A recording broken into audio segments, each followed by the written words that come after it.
మత్తయి గారు రాసిన సువిశేషములోని భాగము.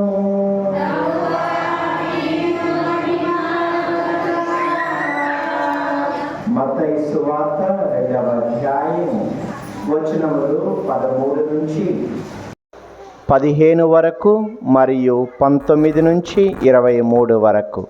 మత్తయి సువార్త 2వ అధ్యాయము 13వ వచనము నుంచి. వారు వెళ్ళిన పిదప ప్రభువు దూత యోసేపునకు కలలో కనిపించి, శిశువును చంపుటకు హేరోదు వెదకబోవుచున్నాడు, కావున నీవు లేచి బిడ్డను తల్లిని తీసుకొని ఐగుప్తునకు పారిపోయి నేను చెప్పు వరకు అచ్చటనే యుండుము అని ఆదేశించెను. అంతటా యోసేపు లేచి ఆ బిడ్డను తల్లిని తీసుకొని ఆ రాత్రి యందు ఐగుప్తునకు వెళ్ళి హేరోదు మరణించు వరకు అచ్చటనే ఉండెను.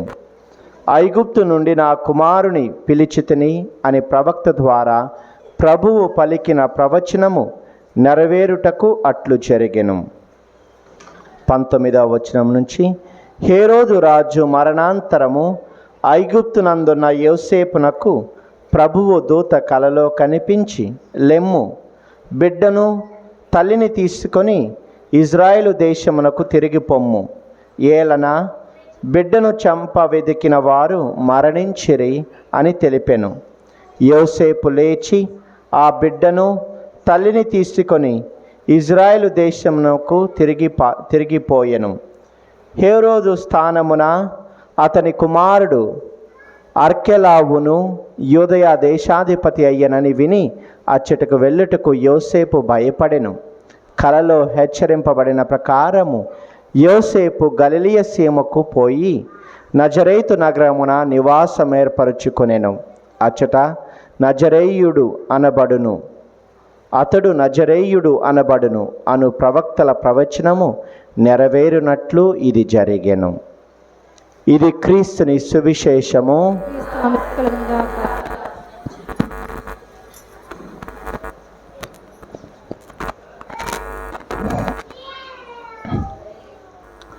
క్రీస్తునాథుని యందు మిక్కిలి ప్రియమైన సహోదరి సహోదరులారా, ముందుగా చెప్పుకున్నట్లు ఈరోజు తిరుసభ తిరుకుటుంబ పండుగను కొనియాడుతూ ఉంది.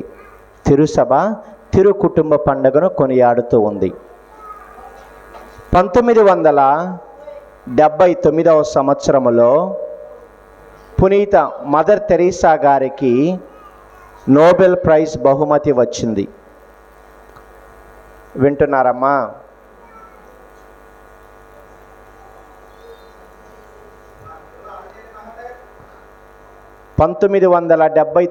సంవత్సరములో పునీత మదర్ తెరీసా గారికి నోబెల్ బహుమతి వచ్చింది. దేనికి గాను? శాంతికి గాను ఆమెకు ఆ బహుమతి వచ్చింది. అయితే ఆ బహుమతి వచ్చిన సందర్భముగా ఆమె విలేకరులతో మాట్లాడుతున్నప్పుడు ఒక విలేకరి ఆమెను ఈ విధంగా అడుగుతున్నాడు. ఏమని? అమ్మా, నేటి సమాజంలో చూసినట్లయితే ఎక్కడ చూసినా యుద్ధాలు, ఎక్కడ చూసినా అశాంతి. ఈ ప్రపంచానికి శాంతిని మరియు సంతోషాన్ని ఏ విధముగా మనము ఇవ్వగలము అని ఆ విలేకరి ఆమె మదర్ తెరీసా గారిని అడుగుతాడు. అప్పుడు మదర్ తెరీసా గారు ఈ విధముగా సమాధానమిస్తున్నారు. ఏమని? మీరు ప్రపంచానికి శాంతిని సంతోషాన్ని ఇచ్చే ముందుగా మీ ఇంటికి వెళ్ళి మీ ఇంటిలో ఉన్న వారిని ప్రేమించండి. మీ ఇంటికి వెళ్ళి మీ ఇంటిలో వారిని ప్రేమించండి. ఎందుకంటే సంతోషము, ప్రేమ, ఆనందము అనేవి కుటుంబము నుంచే ప్రారంభమవ్వాలి. కుటుంబము నుంచే అవి మొదలవ్వాలి. కాబట్టి మదర్ తెరీసా గారు ఈ విషయాన్ని చాలా స్పష్టంగా తెలియచేశారు. అదే విధముగా పోప్ ఫ్రాన్సిస్ గారు తెలుసు కదా, ఆయన చనిపోయి ఉన్నారు. ఆయన 2016వ సంవత్సరములో పోలాండ్ అనే దేశానికి వెళ్ళాడు. ఆ దేశానికి వెళ్ళినప్పుడు అక్కడ వరల్డ్ యూత్ డే అనే కార్యక్రమాన్ని జరుపుతున్నారు. ఆ సమయంలో ఆయన కుటుంబ సభ్యులను ఉద్దేశించి 4 విషయాలు తెలియచేస్తాడు. ఏమని? ఒక కుటుంబము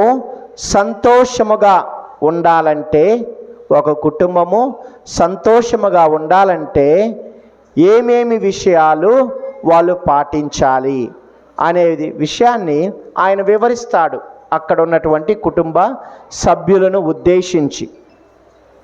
మొట్టమొదటి అంశం ఏంటంటే, మీరంతా కూడా కుటుంబ సభ్యులు, మీరందరూ కూడా కుటుంబ జీవితంలో నిమగ్నమై ఉన్నవారు. మీ అందరికి కూడా ఈ విషయాలు తెలియాల్సిన అవసరము ఎంతైనా ఉంది. మొదటిది ఆయన చెప్పినటువంటి విషయం ఏంటంటే, 3 మాటలను పాటించండి. 3 మ్యాజిక్ వర్డ్స్ 3 పదాలు. అవేంటంటే, మొట్టమొదటి పదము ప్లీజ్, అంటే దయచేసి. మన కుటుంబంలో ఆ పదాన్ని వాడుకోవాలి. ఎప్పుడు? చాలా గౌరవప్రదముగా ఇతరులను గౌరవించటము, ఇతరుల పట్ల గౌరవప్రదముగా జీవించడము ద్వారా మనమందరము కూడా అహంకారము లేకుండా, అహం అనే భావము లేకుండా కలిసిమెలిసి ఉండటానికి ఎక్కువ అవకాశము ఉంటుంది. రెండవ పదము థ్యాంక్ యూ అని చెప్పటం. అంటే ఏంటి? కృతజ్ఞత కలిగి ఉండటము. మన కుటుంబ సభ్యుల పట్ల వారు మంచి మనకు చేసినప్పుడు వారికి కృతజ్ఞత తెలపటము. పిల్లలైతే తల్లిదండ్రులకి కృతజ్ఞత తెలపటము. తల్లిదండ్రులు కూడా పిల్లల పట్ల కృతజ్ఞతా భావం కలిగి ఉండటము.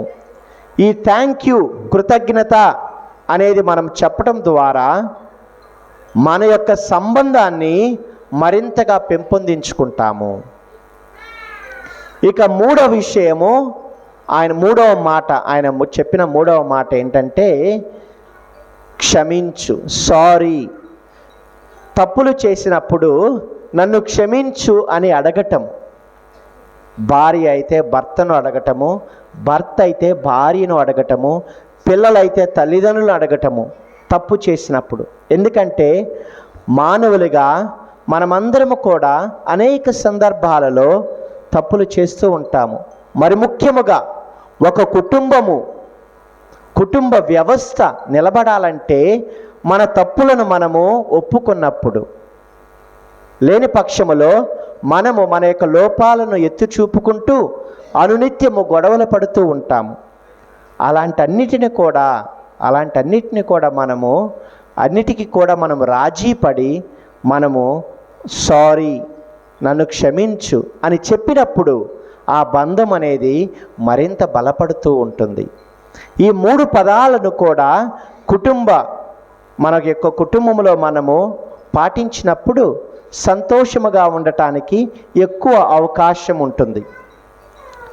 ఇక ఆయన చెప్పిన రెండో అంశము, గొడవను రాత్రి అవ్వకముందే గొడవను ఏం చేయాలి? రాజీ పడు, గొడవని సద్దుమణిగేటట్టు చేసుకోమంటున్నాడు. అంటే ఏదన్నా చిన్న గొడవలు వచ్చినవి రాత్రి గడవకముందే ఆ గొడవలను మీరు సరిదిద్దుకోండి అంటున్నాడు. అంటే అర్థం ఏంటి? ఎన్నోసార్లు గొడవలు పడుతూ ఉంటాము. భార్య భర్తల మధ్య గొడవలు జరుగుతూ ఉంటాయి, అత్త కోడల మధ్య గొడవలు జరుగుతూ ఉంటాయి. వీటన్నిటి గొడవలను కూడా రాత్రి పడుకునే ముందు సరిదిద్దుకొని పడుకోమంటున్నాడు. తద్వారా ఉదయాన్నే చాలా ప్రశాంతముగా మనము నిద్ర లేవడానికి అవకాశము. ఏ గొడవ కూడా సద్దు మనకుండా నిద్రపోవద్దు అని ఆయన తెలియచేస్తున్నాడు. ఇక మూడో విషయానికి వచ్చినట్లయితే, మూడో విషయం ఆయన ఏం చెప్తాడంటే సోఫా హ్యాపీనెస్ వద్దు అంటాడు. అంటే ఏంటి? సోఫాలో కూర్చొని రిమోట్ పట్టుకొని నొక్కుతూ, మొబైల్ పట్టుకొని మొబైల్ నొక్కుతూ కూర్చోవద్దు అంటాడు. దానిని సోఫా హ్యాపీనెస్ అంటే కుర్చీలో కూర్చొని రిమోట్ నొక్కుకుంటూ సెల్ ఫోన్ నొక్కుకుంటూ కూర్చోవద్దు. దానివలన మీరు సోమరిపోతులు అవుతారు. దానివలన మీరు మీ తోటి వారితో, మీ కుటుంబ సభ్యులతో సంభాషించడానికి వీలు పడకుండా ఉంటుంది. కాబట్టి దాని నుంచి దూరంగా ఉండండి అని ఆయన చెప్తున్నాడు. నాలుగో విషయముగా ఏం చెప్తాడంటే ఆయన తాతమ్మలను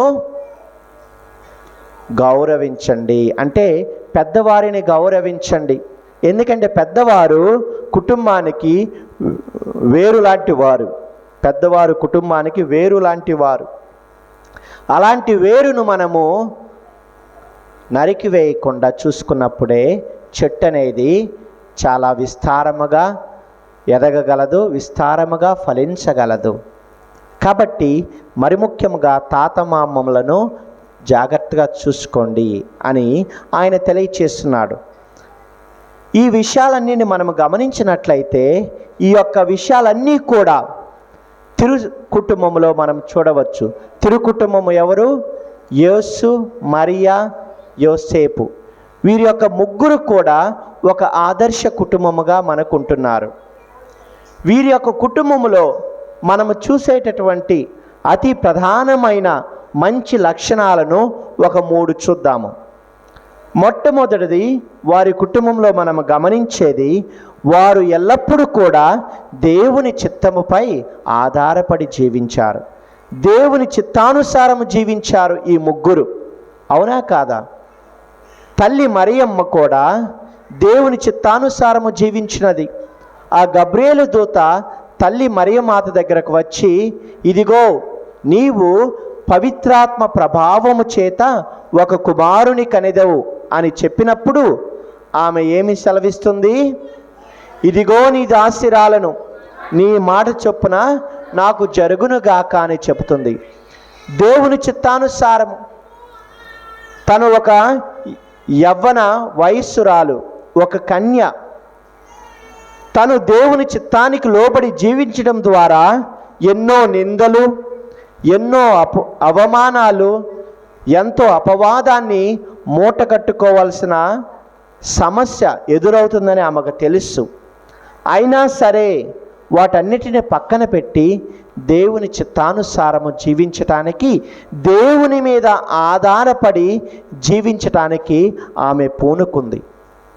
అనుక్షణము కూడా ఆ తిరు కుటుంబములో దేవుడే ప్రాముఖ్యమైన పాత్రను పోషించాడు.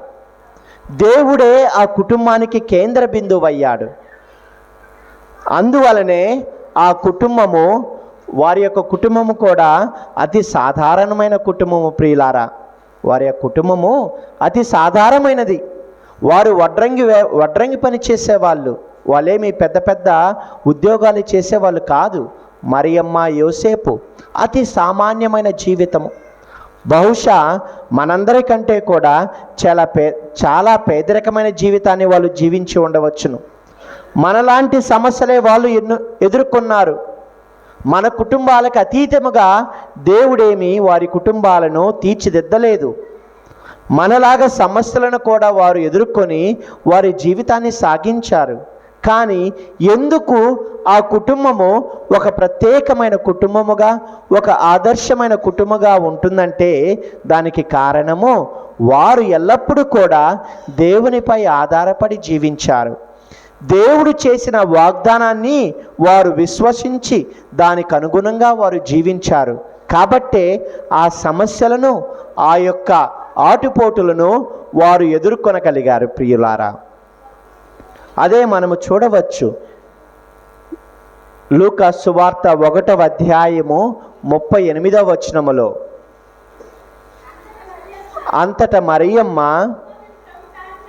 ఇదిగో నేను ప్రభువు దాసిరాలను, నీ మాట చొప్పున నాకు జరుగునుగాక అనే మాట తల్లి మరియమ్మ తన జీవితాంతము, అంటే దేవుని చిత్తం ఏంటి నా జీవితములో అనే విషయాన్ని ఆమె గమనించగలిగినది. అదే విధముగా యోహాను సువార్త 4వ అధ్యాయము 34వ వచనములో మనము చూడవచ్చు. యేసు ప్రభు యేసు వారితో, నన్ను పంపిన వాని చిత్తమును నెరవేర్చుటయే, వాని పనిని పూర్తి చేయుటయే నా ఆహారము. అప్పుడు శిష్యులు యేసు దగ్గరకు వచ్చి, యేసు సమరయ స్త్రీతో మాట్లాడుతున్నప్పుడు శిష్యులు వచ్చి అడుగుతారు, ప్రభు నీవు ఇంకా భోజనము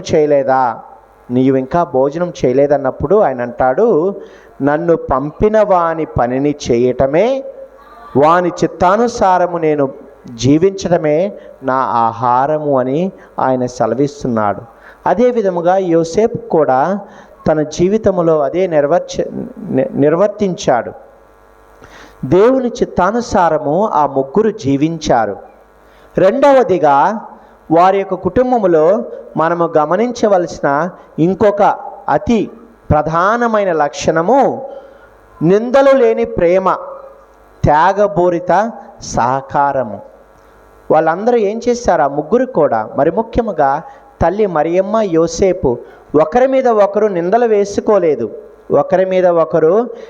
వేసుకోలేదు. వాళ్ళు ఎన్నో కష్టాలను, తిరుకుటుంబము ఎన్నో కష్టాలను చూచింది. కానీ ఆ కష్టాలలో యోసేపు మరియమ్మను నిందించలేదు. హేరోదు మహారాజు అక్కడ ఉన్నటువంటి పసి బాలికలందరినీ కూడా, పసికందు మగపిల్లవారిని అందరినీ కూడా చంపివేస్తున్నప్పుడు దూత కలలో కనిపించి ఐగుప్తు దేశానికి పారిపో అన్నప్పుడు ఐగుప్తు దేశానికి వెళ్తున్నారు. యోసేపు తల్లి మరియమ్మను నిందించలేదు.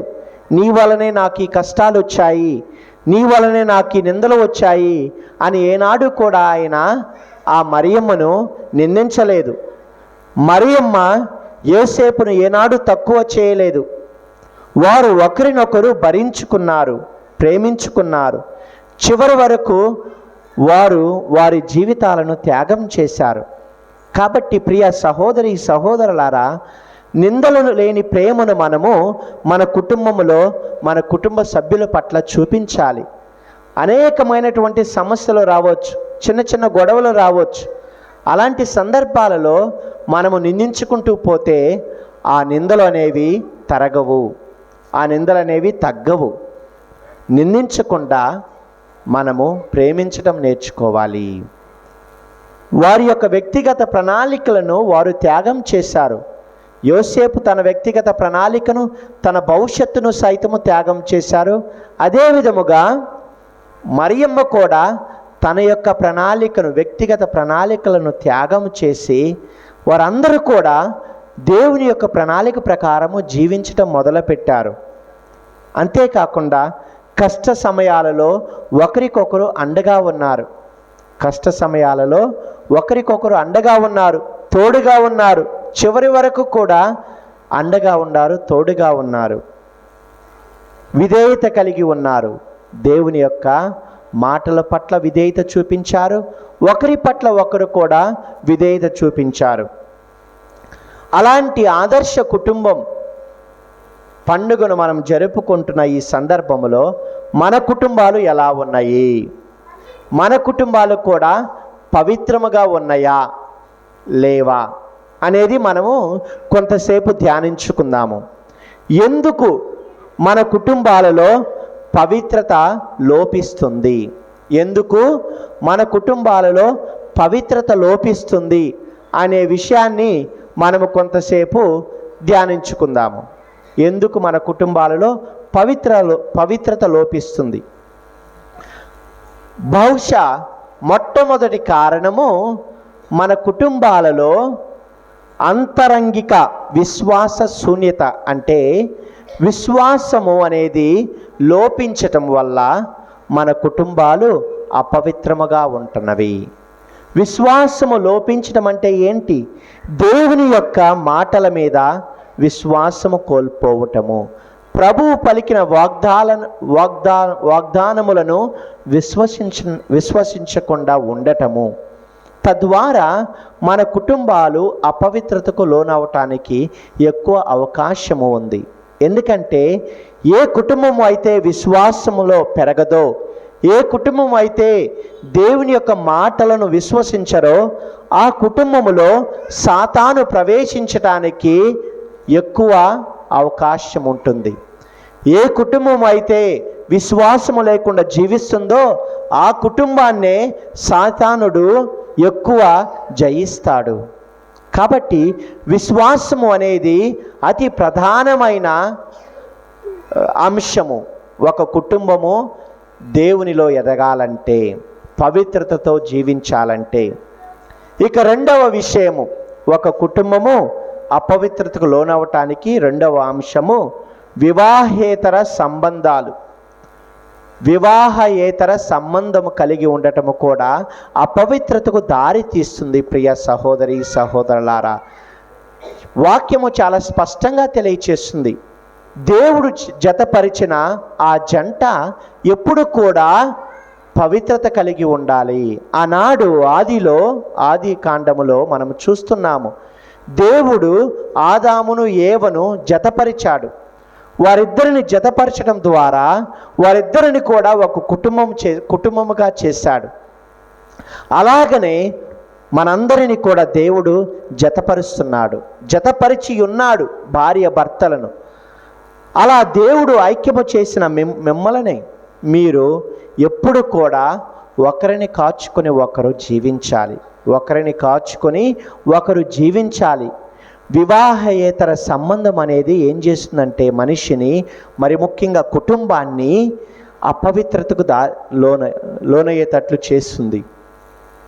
తద్వారా అనేకమైనటువంటి సమస్యలు ఎదుర్కొంటాము, అనేకమైనటువంటి చిక్కుల్లో మనము పడతాము, అనుమానాలకు దారి తీస్తూ ఉంటుంది అలాంటి బంధాలు, అలాంటి సంబంధాలు.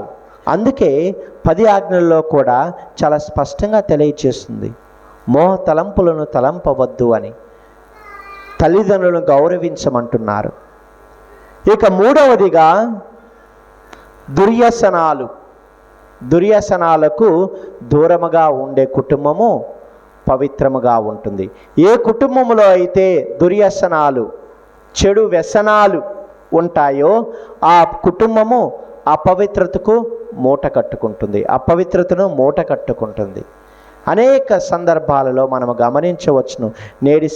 నేటి సమాజంలో కుటుంబ వ్యవస్థ అనేది రోజు రోజుకి నాశనం అవుతుందంటే కారణము చెడు వ్యసనాల వల్లనే. పిల్లలు కానీ పెద్దలు కానీ అనేకమైనటువంటి చెడు అలవాట్లకు లోనై ఏం చేస్తున్నారంటే తమ యొక్క జీవితాలనే నాశనం చేసుకుంటున్నారు. దేవుడు ఈనాడు మనందరినీ కూడా ఒక మంచి కుటుంబముగా జీవించమని అడుగుతున్నాడు, ఆశిస్తున్నాడు. అలాంటి మంచి కుటుంబ జీవితాన్ని జీవించాలంటే మన యొక్క అలవాట్లు, మనము చేసే పనులు, మన యొక్క ఆలోచనలన్నీ కూడా సక్రమముగా ఉండాలి, దేవుని యొక్క అనుగుణంగా ఉండాలి. ప్రియమైన సహోదరి సహోదరులారా, ఇక చివరిగా కుటుంబంలో గూడు కట్టుకొని ఉన్న స్వార్థము వల్ల కూడా మన కుటుంబాలు అపవిత్రతకు లోనవుతూ ఉంటాయి. ఈ యొక్క ఇవి నేను ఒక 4 మాత్రమే చెప్పాను. కుటుంబ జీవితాన్ని జీవిస్తున్న మీకు తెలుసు ఎలాంటి కారణాల వల్ల మన కుటుంబం అనేది అపవిత్రతకు లోనవుతుందనేది నాకంటే కూడా మీకే బాగా తెలుసు. ఎందుకంటే మీరందరూ కూడా కుటుంబ జీవితాన్ని జీవిస్తున్నారు కాబట్టి ఏ విషయాలు మీ కుటుంబాన్ని విచ్ఛిన్నము చేస్తున్నాయి, మీ కుటుంబ జీవితాన్ని నాశనం చేస్తున్నవి, ఏమేమి విషయాలనేవి మీ అందరికీ కూడా చాలా స్పష్టంగా తెలుసు. ఆ కారణాలు ఏంటి, ఏమేమి నా కుటుంబాన్ని నన్ను దేవునికి దూరం చేస్తున్నవి అని గమనించవలసిన విషయము ఎంతైనా ఉంది. ప్రియమైన సహోదరి సహోదరులారా, మరి ముఖ్యముగా మీ కుటుంబాలలో ఎలాంటి విషయాలు కుటుంబ సభ్యుల మధ్య గొడవలు, కుటుంబ సభ్యుల మధ్య అనుమానాలకి కుటుంబాన్ని నాశనం చేస్తున్నాయో అని మీరు గ్రహించగలగాలి. అలా గ్రహించినప్పుడు వాటిని సరిదిద్దుకోవటానికి, వాటిని సక్రమార్గంలో పెట్టుకోవటానికి ప్రయత్నించాలి. అలా ప్రయత్నించినప్పుడే తప్పకుండా మన కుటుంబము కూడా ఆ యొక్క తిరుకుటుంబమును పోలిన కుటుంబంలాగా మనము కూడా ఉండగలము. తిరుకుటుంబము ఇతరుల కష్టాలలో పాలు పంచుకున్నారు. ఈ తిరుకుటుంబం దేవుని కేంద్రముగా పెట్టుకొని జీవించింది. దేవునికి వారు ప్రత్యేకమైన స్థానాన్ని ఇచ్చారు. మన కుటుంబము కూడా ఎలాగ ఉండాలంటే, మన కుటుంబము యేసుని ఆహ్వానించే కుటుంబముగా ఉండాలి. యేసుని అనునిత్యము మన కుటుంబంలోకి మనము ఆహ్వానించాలి. మన కుటుంబంలోకి ఆహ్వానించాలంటే యేసుని మనమందరం కూడా ఏం చేయాలి? అనునిత్యము కుటుంబ ప్రార్థన చేయాలి. అనునిత్యము కుటుంబ ప్రార్థన చేయాలి. జపమాల చేయాలి. కుటుంబములో కుటుంబ సమేతముగా బైబిలును చదవాలి. ఆదివారం పాటు కుటుంబ సమేతముగా గుడికి రావాలి. ఆడవారు మాత్రం రావటం కాదు, ఆడవాళ్ళు మాత్రమే దేవుని దగ్గరకు రావటం కాదు. మగవాళ్ళు పనుల్లో ఉన్నారా?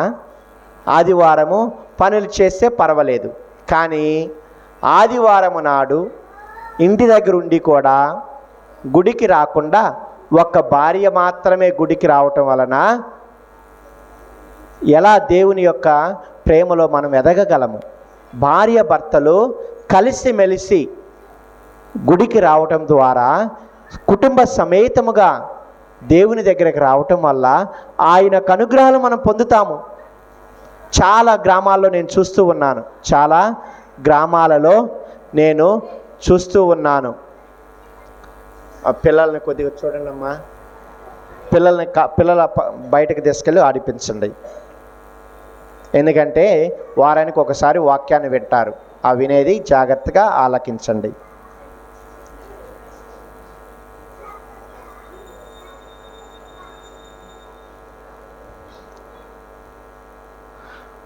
కాబట్టి మనమందరము కూడా చేయవలసినది, మన కుటుంబాలు యేసుని ఆహ్వానించే కుటుంబాలుగా ఉండాలి. యేసుని ఆహ్వానించాలంటే మన కుటుంబాలలోకి మనము చేయాల్సిన పనులేంటి? కుటుంబ ప్రార్థన చేసుకోవాలి. పడుకునే ముందు కానీ, భోజనం చేసే ముందు కానీ కుటుంబ సమేతముగా కలిసి భోజనం చేయటము, కుటుంబ సమేతముగా ప్రార్థన చేయటము, జపమాల చేయటము, వాక్యాన్ని చదవటము, కుటుంబ సమేతముగా ప్రార్థనకు రావటము, కుటుంబ సమేతముగా దివ్య బలి పూజలో పాల్గొనటము. చాలా గ్రామాలలో నేను దర్శిస్తున్నప్పుడు పూజలకు ప్రతి గ్రామంలో కూడా ఆడవాళ్ళనే చూస్తున్నాను పూజలో. మగవాళ్ళు రావట్లేదు. దేవుడు మగవాళ్ళకు అవసరం లేదా? ఆడవాళ్ళకు మాత్రమేనా దేవుడు? దేవుడి మీద ఎవరు ఆధారపడి జీవించాలి? అతి సామాన్యమైనటువంటి శక్తి లేనటువంటి ప్రతి ఒక్కరూ కూడా దేవుని ఆశ్రయిస్తారు. అలాంటిది ప్రతి ఒక్కరు కూడా మగ ఆడ ఇద్దరు కలిసి భార్య భర్తలుగా పిల్లలను తీసుకొని కుటుంబ సమేతముగా దేవుని దగ్గరకు వచ్చి ప్రార్థించినప్పుడు దేవుడు ఆ కుటుంబాన్ని అపారముగా ఆశీర్వదిస్తాడు. భార్యలుగా మీ యొక్క బాధ్యత, భర్తలను దేవుని దగ్గరకు తీసుకురావాల్సిన బాధ్యత.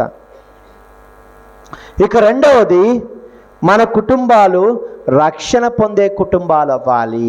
మన కుటుంబాలు రక్షణ పొందే కుటుంబాలు అవ్వాలి. మన కుటుంబాలు రక్షణ పొందే కుటుంబాలు అవ్వాలంటే యేసు మన కుటుంబంలోకి ప్రవేశించాలి. యేసు మన కుటుంబంలోకి ప్రవేశించినప్పుడు మన కుటుంబాలు కూడా రక్షణ పొందే కుటుంబాలు అవుతాయి. సైతానుడు మన కుటుంబం నుంచి దూరంగా వెళ్ళిపోతాడు. సైతాను యొక్క పని ఏంటంటే అమ్మా, కుటుంబ వ్యవస్థను నాశనము చేయటమే, కుటుంబమును విచ్ఛిన్నం చేయటమే, కుటుంబాలను విడగొట్టటమే తన యొక్క పని. తన యొక్క పని కుటుంబాలను విడగొట్టటమే. కలిసిమెలిసి ఉన్నవారి మధ్య గొడవలు పెట్టటము, కలిసిమెలిసి జీవిస్తున్న వారి మధ్య అనుమానాలు రేకెత్తించటము, వారి మధ్య నిందలు వేసి వారి యొక్క లోపాలను ఎత్తి చూపించి వారిని శాశ్వతంగా దూరం చేయటమే సైతాను యొక్క పని. అలాంటిది యేసు ఈరోజు మనకు చెప్తున్నాడు, మీ కుటుంబాలకు రక్షణ కావాలంటే నేను నీ కుటుంబంలోకి ప్రవేశించాలి, నీతో పాటు కూర్చొని భోజనము చేయాలి. అదే మనము లూకాసు సువార్త 19వ అధ్యాయము 9వ వచనములో గమనించవచ్చును. లూకాసు సువార్త, అందుకు యేసు, నేడు ఈ ఇంటికి రక్షణ వచ్చినది, ఏలయనా ఇతను కూడా అబ్రహాము కుమారుడే. జక్కయ్యను మనము గమనించవచ్చును. జక్కయ్య ప్రభువుని తన ఇంటిలోకి ఆహ్వానించినప్పుడు ప్రభు తెలియజేస్తున్నాడు, నేడు ఈ ఇంటికి రక్షణ వచ్చినది. ఎందుకు? ఇతను కూడా అబ్రహాము కుమారుడే. ఎప్పుడైతే జక్కయ్య ఇంటిలోకి యేసు ప్రవేశించి ఈ మాటలు చెబుతాడో, జక్కయ్య వెంటనే తన యొక్క మనస్సు మార్చుకుంటున్నాడు. తను చేసే జీవితానికి స్వస్తి చెప్తున్నాడు. తన జీవితాన్ని మార్చుకొని, ఎవరి పట్ల అయితే నేను అన్యాయంగా ప్రవర్తించానో, ఎవరి దగ్గర అయితే నేను డబ్బులు అన్యాయంగా వసూలు చేశానో వారికి 10 ఇస్తానంటున్నాడు. ఎప్పుడు? యేసుని మనము ఆహ్వానించినప్పుడు. ఆ యేసు మన జీవితంలోకి ప్రవేశించాలి. ఇక మూడవదిగా మనమందరము కూడా యేసుని ప్రేమించే కుటుంబాలుగా ఉండాలి. మన కుటుంబాలు యేసుని ప్రేమించే కుటుంబాలుగా ఉండాలి. మనం ఎవరిని ప్రేమిస్తున్నాము? డబ్బుని ప్రేమిస్తున్నామా? లేక సైతాను క్రియలను ప్రేమిస్తున్నామా? మన ప్రేమ ఎవరి పట్ల ఉంది? దేవునిని ప్రేమించే కుటుంబాలుగా, యేసుని ప్రేమించే కుటుంబాలుగా మనము ఉన్నప్పుడు ఆ దేవుడు మనల్ని ఎల్లప్పుడూ కూడా ఆదరిస్తాడు, మనలందరినీ కూడా కాచి కాపాడుతాడు. అంతేకాకుండా మనమందరము కూడా బాధ్యతలు స్వీకరించే కుటుంబముగా ఉండాలి. బాధ్యతలను స్వీకరించే కుటుంబముగా. ప్రతి ఒక్కరికి కూడా దేవుడు ఒక బాధ్యతను ఇచ్చి ఉన్నాడు. భర్తగా నీకు కొన్ని బాధ్యతలు, భార్యగా నీకు కొన్ని బాధ్యతలు, పిల్లలుగా మీకు కొన్ని బాధ్యతలు, తల్లిదండ్రులకు కొన్ని బాధ్యతలు ఇచ్చి ఉన్నారు. ఆ బాధ్యతలన్నిటినీ కూడా మనము సక్రమముగా నిర్వర్తించాలి. అలా నిర్వర్తించినప్పుడు మన కుటుంబము కూడా ఆ యోసేపు, మరియమ్మ, యేసు కుటుంబములాగా ఒక పవిత్రమైన కుటుంబముగా, తిరు కుటుంబముగా ఉంటుంది. ప్రియ సహోదరి సహోదరులారా, కాబట్టి ఈనాటి పఠనాలను కూడా మనము గమనించినట్లయితే వాక్యము చాలా స్పష్టంగా తెలియచేస్తుంది. ఏమని? మరి ముఖ్యంగా సీరాపుత్రుడైన జ్ఞానగంధ్రములో మనము చూడవచ్చు. ఏం చెప్తుందమ్మా? సీరాపుత్రుడైన తల్లిదండ్రుల పట్ల ఆదరణ ఏ విధంగా కలిగి ఉండాలి? బిడ్డలు తమ తండ్రిని గౌరవింపవలేను, తల్లికి బిడ్డల మీద హక్కును ప్రభువు కల్పించెను. తండ్రిని గౌరవించువాడు తన పాపములకు ప్రాయచిత్తము చేసుకున్నట్లే. ఎవరమ్మా? తల్లిదండ్రులను గౌరవించువాడు తన పాపములకు ప్రాయచిత్తం చేసుకున్నట్లే. తల్లిని సన్మానించువాడు నిధిని చేసుకున్నట్లే. తండ్రిని సన్మానించు పుత్రుని అతని పుత్రులు సంతోషపెట్టుదురు. అతని ప్రార్థనను దేవుడు ఆలకించును. కాబట్టి మనమందరము కూడా మన యొక్క తల్లిదండ్రుల పట్ల అలాంటి గౌరవము కలిగి జీవించాలి. అప్పుడే మన పాపాలకు ప్రాయచిత్తం అనేది లభిస్తుంది. అదే విధముగా మనము కొలస్సీలకు రాసిన లేఖలో కూడా పునీత పౌలు గారు చాలా స్పష్టంగా తెలియజేస్తున్నాడు. ఏమని? మనము ఎలాంటి లక్షణాలు కలిగి ఉండాలి? దయ, కనికరము, వినయము, సాత్వికత, ఓర్పు అలవర్చుకోమని చెబుతున్నాడు. ఎవడైనను మరి ఒకని మీద ఏదో ఒక మనస్తాపము కలిగి ఉన్న ఎడల ఒకరిని ఒకడు సహించుచు క్షమించవలేను. ఎవరో కాదమ్మా, ఎంతో దూరంలో అవసరం లేదు. మన కుటుంబ సభ్యులే, మన భర్తే, మన భార్యే మన ఎడల మనస్తాపము కలిగి ఉంటే వారి పట్ల మనము ఓర్పు, సహనము కలిగి వారిని మన్నించమంటున్నాడు. అనేక సందర్భాలలో అనేక విషయాలలో మనమందరము కూడా మన కుటుంబము పట్ల అలాంటి ప్రేమను కలిగి ఉండాలి. తద్వారా దేవుడు మనల్ని తన యొక్క ఇష్టమైన కుటుంబముగా తీర్చిదిద్దుతారు. అలాంటి దానికోసము ప్రత్యేకంగా ప్రార్థించి అడిగి వేడుకుందాము. పితా పుత్ర పవిత్రాత్మ నామమున. ఇప్పుడు అందరూ లేచి మన యొక్క విశ్వాస ప్రమాణమును